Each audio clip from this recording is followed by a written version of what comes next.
Today we are going to teach you how to share your testimony in 15 seconds.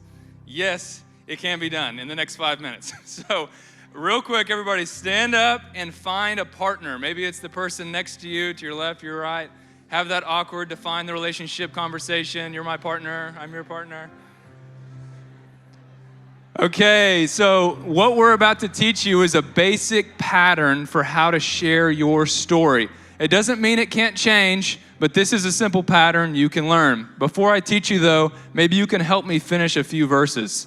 In Revelation, Satan is accusing the saints and it says they overcome him by the blood of the Lamb and the word of their testimony. All right, the New Testament is full of awesome testimonies of before Jesus, meeting Jesus, and their life now. Maybe you think about the woman at the well who she runs into the town of Sychar and says, "Come see a man who told me all I ever did. Could this be the Christ, Messiah?" Samson's actually got it. That's actually right. What about the blind man, right? He's healed, and the Pharisees are like, "Tell us if Jesus is a sinner or not." And he says, "Whether he's a sinner or not, I don't know. One thing I do know is that I was blind, but now I..." There it is. Okay, awesome. Well, we're going to teach you to share a similar, very brief 15-second story. So you're going to repeat after me.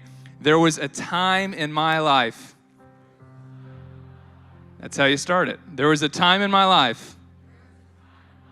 Okay, the next part is your life before Jesus. So think of 2 words that explain your life before Jesus. Just 2 words. For me, I'm going to say my life was full of anxiety and hopelessness. So there was a time in my life was full of anxiety and hopelessness. Do you got your 2 words? Okay, turn to your partner real quick and say, real quick, there's a time in my life.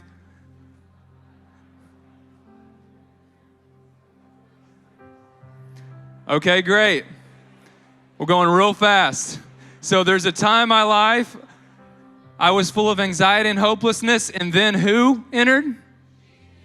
Jesus. Okay, remember this simple pattern. I heard about, everybody say I heard about, and began following Jesus. I heard about and began following Jesus. Okay. There's a time in my life I was full of anxiety and hopelessness, but then I heard about and started following Jesus. Now my life is full of peace and purpose.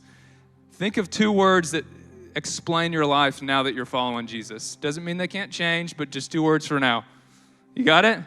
Okay, I'm going to do my whole story, and then I'm going to let my father-in-law do his. So there was a time in my life I was full of anxiety and hopelessness, but then Jesus, he came and changed it. I heard about him, and I started following him, and he's given me peace and purpose. Do you have a story like that, Dad? Amen. There's a time in my life when I thought I knew everything and had it together. And then I heard about Jesus and I started following him. And now I have not only purpose, but I can share this with other people. Do you have a story like this? Amen.